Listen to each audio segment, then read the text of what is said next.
का जो डिज़ाइनिंग आप लोगों के साथ शेयर करने वाली हूँ ना, ये अभी तक आई डोंट थिंक सो किसी भी हिंदी चैनल पे सिखाया गया है।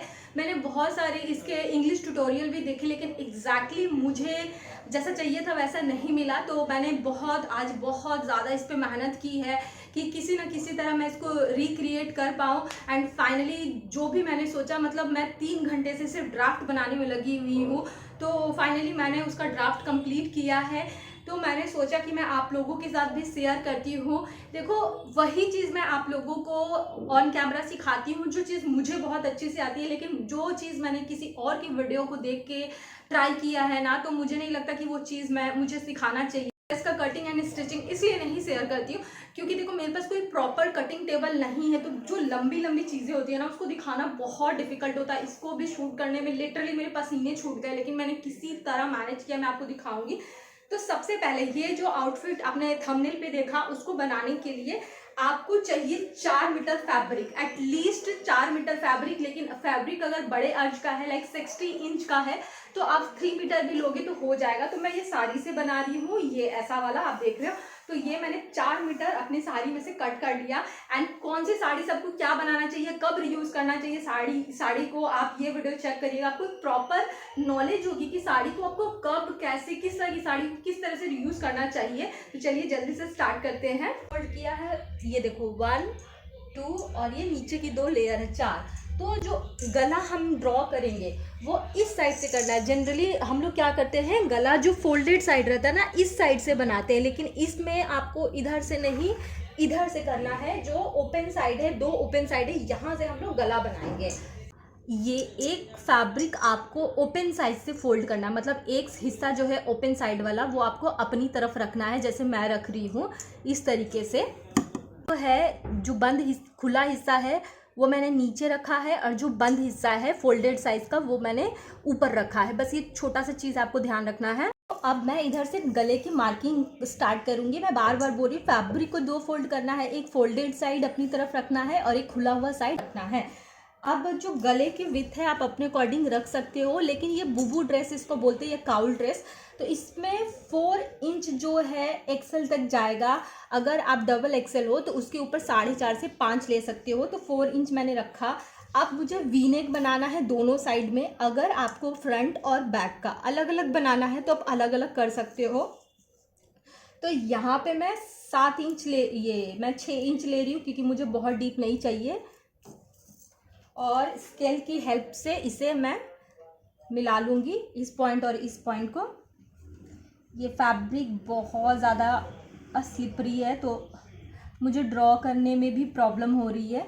इस तरीके से यहाँ से फ्रंट से हम 8, मतलब जहाँ से पहले हमने गला मेज़र किया, ये देखो, वहीं से मैं स्टार्टिंग से ले रही हूँ और 8 इंच मार्क करूँगी यहाँ, और यहाँ से हम 1.5 इंच डाउन करेंगे। ये बहुत ही सिंपल तरीके से मैं आपको बताने की कोशिश कर रही हूँ। ये देखो 1.5 इंच हमने डाउन कर लिया।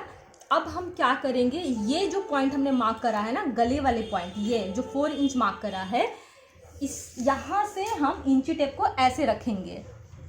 मैं आपको ड्रॉ करके दिखाती हूँ, कैमरे में कवर नहीं हो रहा। ये देखो, ऊपर से इंची टेप में रख रही हूँ, और यहाँ पे मैं 40 इंच 40, मेरा टोटल जो इसका लेंथ है कपड़े का वो 46 है, तो मैं पूरा ले रही हूँ। एंड ऊपर से मैं 42 इंच पे मार्क कर रही हूँ ऐसे। ये देखो 42 इंच पे मैंने मार्क कर दिया। ये देखो, यहाँ इंची टेप रखते हुए लास्ट कॉर्नर तक मैंने इस तरह से थोड़ा टेढ़ा में, मतलब स्लांट में, क्योंकि शोल्डर जो है स्लांट रहता है।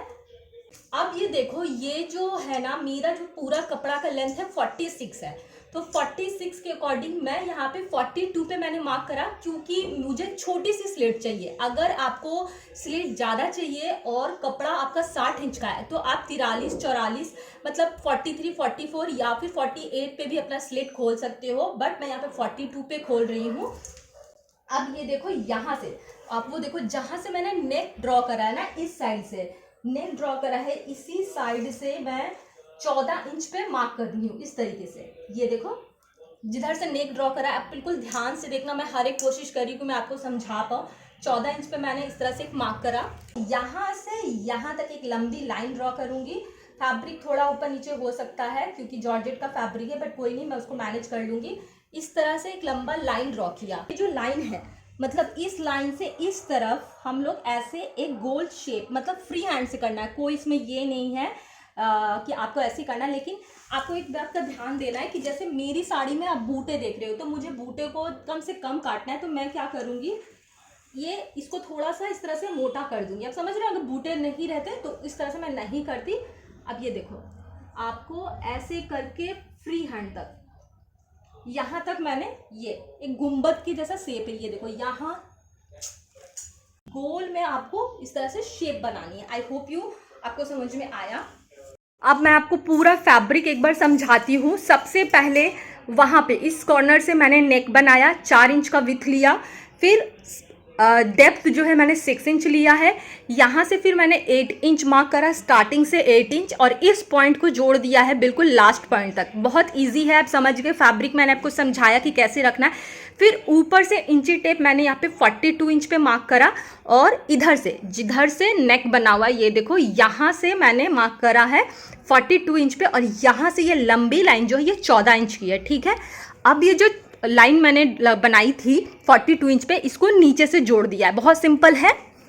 और ये जो आप देख रहे हो, इस तरह से शेप बनाना है आपको इस कॉर्नर तक। आप ये देखो, बिल्कुल ऊपर तक लेके नहीं जाना, ये शेप जहाँ तक आपका बने वहीं पे अपने ख़त्म करना है। तो कुछ इस तरीके की बहुत ही सिंपल सी मार्किंग है इसकी। तो चलो स्टैंड पे लगा के मैं इसको कट करती हूँ। जो ये नेक है इसको कट कर रही हूँ। नेक पहले आप छोटा ही कट करें, अगर आपको लगता है कि बड़े की रिक्वायरमेंट है तब आप बड़ा कट करें। उसके बाद में ये जो आप देख रहे हो ना, ये स्लांट लाइन, इसको मैं कट कर दूंगी। यहाँ से जो मेरा फैब्रिक अनइवन है इसको कट करूंगी मैं, बराबर कर देना है, क्योंकि ये साड़ी जब काटते हो तो थोड़ा बहुत 19-20 आपका होगा ही होगा।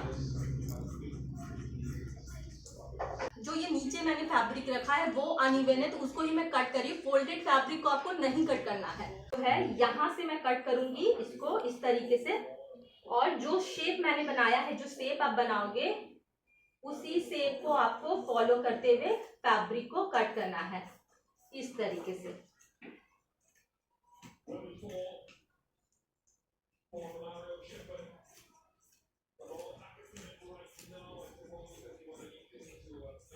ये देखो मैंने ये कट कर दिया, तो कुछ इस तरीके का शेप आपको नजर आ रहा होगा। शोल्डर आप देख रहे हो, इसको नहीं कट करना, इसके थोड़ा ऊपर से कट करना है।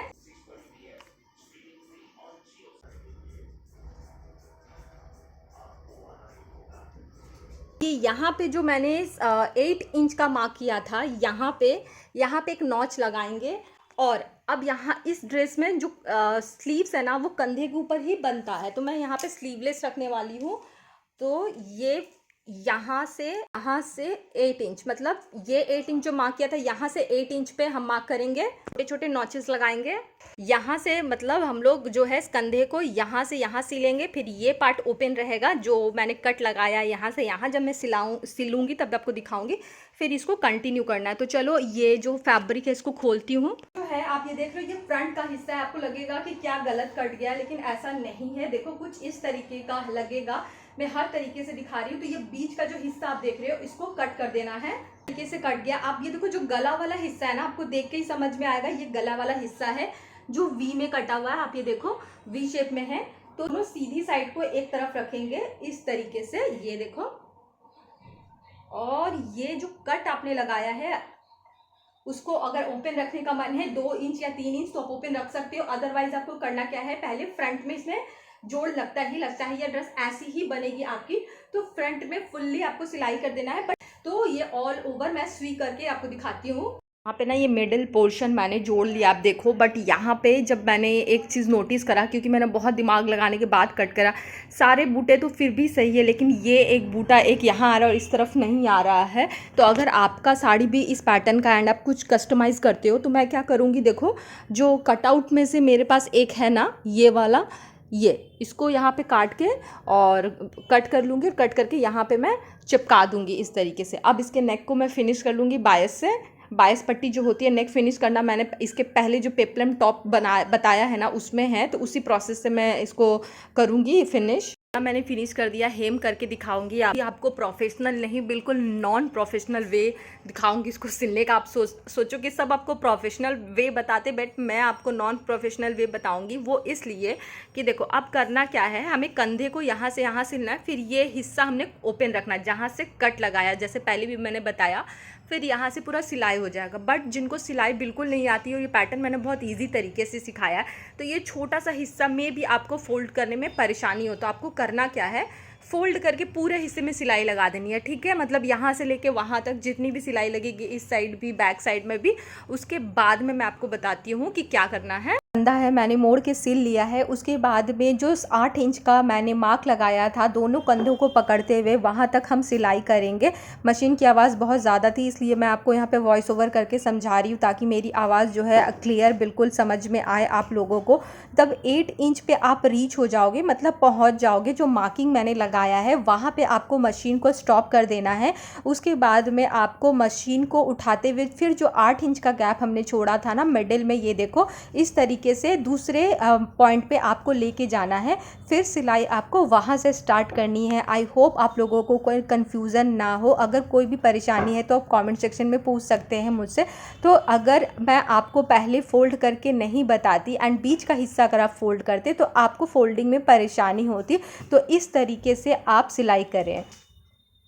So this is the final product. बहुत दिमाग लगाने के बाद ये DIY का ड्रेस मैंने बनाया है। अगर आपको मेरी मेहनत थोड़ी सी भी अच्छी लगी हो, ड्रेस अच्छा लगा हो, बिल्कुल न्यू पैटर्न का मैंने आपको बनाना बताया, इसमें बहुत सारे वेरिएशन हो सकते हैं। सो वीडियो थोड़ी सी भी अच्छी लगी हो so don't forget to like, share, comment and subscribe my channel. तो मिलती हूँ आपसे और एक इंटरेस्टिंग ब्लॉग के साथ। तब तक हंसते रहिए, मुस्कुराते रहिए, क्योंकि आपकी मुस्कान हर एक समस्या का समाधान कर सकती है। Smile can change the world. Love you, bye bye. And अगर आपको लगता है कि ये किसी और को भी हेल्प कर सकती है, so don't forget to share my video. Thank you.